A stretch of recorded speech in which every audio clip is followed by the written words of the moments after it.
Guys हामी चाहिँ चापाकोट नगरपालिका पहिलाको चाहिँ कुवाकोट गाविस को हामी भ्यू पोइन्ट रहेछ होइन थोरै सुन्तलटारभन्दा माथि।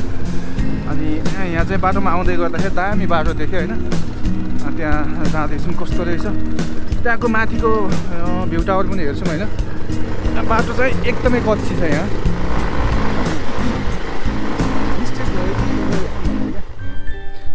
Hello what's up YouTube and what's up my viewers.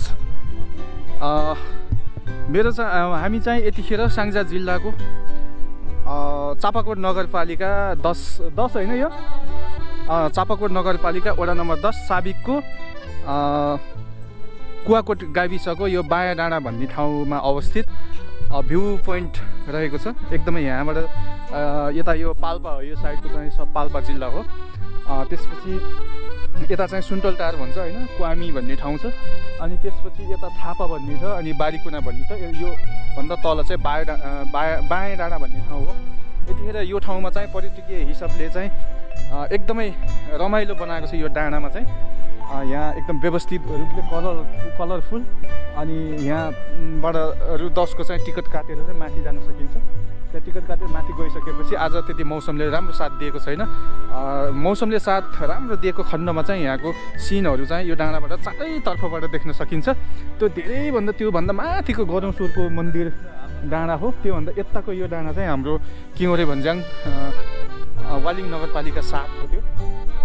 त्यसपछि यहाँ देख्न सकिन्छ यो यहाँबाट अब 1 2 3 4 तलको चाहिँ भ्यू टावर छ। माथि गएपछि राम्रोसँग देख्न सकिन्छ।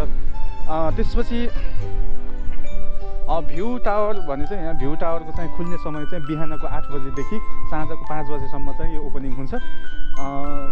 यहाँ चाहिँ टिकट काट्नको लागि यहाँ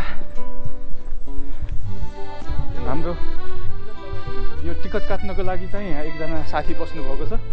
यो टिकट चाहिँ एकजनाको चाहिँ 10 रुपियाँकोले टिकट काटेर तपाईँ माथि गएर यहाँको वरिपरिको दृश्यहरू देख्न सक्नुहुन्छ। यदि तपाईँ स्याङ्जा वरिपरि अथवा यो ठाउँमा आएर सुन्तलटार अथवा पाल्पाको नजिकै वरिपरि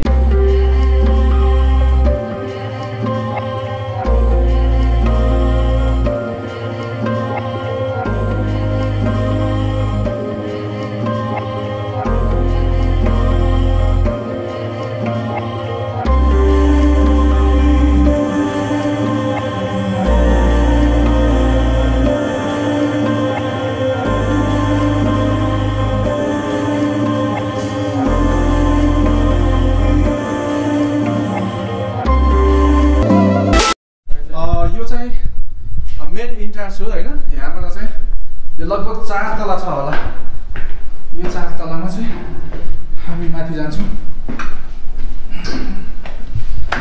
यो चाहिँ हामी मेन इन्ट्रान्सबाट चाहिँ माथि आइसकेर यो चाहिँ फर्स्ट फ्लोर हो। यहाँ फर्स्ट फ्लोरबाट चाहिँ एकदम रमाइलो ठाउँ छ। यो यतापट्टि यो छापा भन्ने ठाउँहरू पनि छ। त्यसपछि यहाँभन्दा थोरै तल देखिएको यो यसलाई चाहिँ बायाँ डाँडा भन्छ। यो चाहिँ कुवाकोट गाविस हो पहिलाको, अहिले चाहिँ वालिङ नगरपालिका 10 बायाँ डाँडा भएको छ। त्यसपछि लेट्स हामी चाहिँ अझै माथि जान्छौँ। हामी चाहिँ फर्स्ट फ्लोरमा आएको छौँ होइन। अब सेकेन्ड फ्लोरमा जान्छौँ।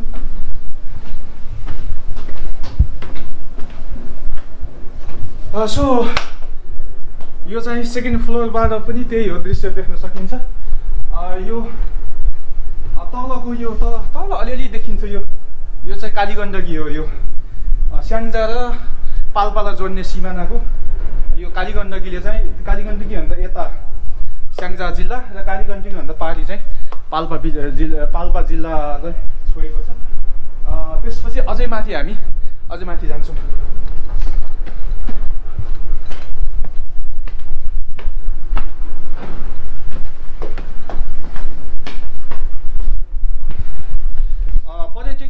हिसाबले पनि यो ठाउँ एकदमै राम्रो छ।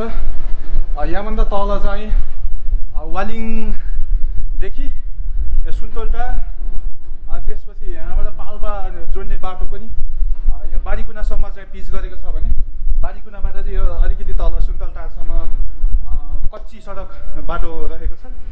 त्यही हो, यहाँ तपाईँ घुम्न चाहनुहुन्छ यो ठाउँ कुन ठाउँ होला भन्नुहुन्छ भने म तपाईँलाई डिस्क्रिप्सनमा पनि यहाँको चाहिँ लोकेसनहरू सबै राखिदिन्छु। यदि तपाईँ यो ठाउँमा आउन चाहनुहुन्छ भने थोरै बाइकको यात्रापछि बाटोको यो सडकको सुविधा पनि एकदमै राम्रो छ। यदि तपाईँ आउन चाहनुहुन्छ भने यहाँ आउनुहोला। हाम्रो भिडियो पहिलोचोटि हेर्दै हुनुहुन्छ भने फेसबुकमा धेरैभन्दा धेरै सेयर गरेर यो ठाउँ चिनाउनको लागि पनि तपाईँले एक सेयर गरेर हेल्प गर्न सक्नुहुन्छ। त्यही हो आजको यो भ्यू पोइन्ट छ, यहाँको बायाँ डाँडाको भ्यू पोइन्ट। यो भिडियो चाहिँ थोरै बाटोमा हिँड्दै गर्दा राम्रो लागेर चाहिँ म थोरै केही भिडियो बनाउन त यो ठाउँको लागि चिनाउन पनि हुन्छ भनेर मैले केही भिडियो बनाउने कोसिस गरेँ। कस्तो लाग्यो भिडियो तपाईँले कमेन्ट गर्न सक्नुहुनेछ र हामीलाई सब्सक्राइब पनि गर्न सक्नुहुन्छ भन्दै आजको भिडियोबाट बिदा हुन चाहन्छु। नमस्ते।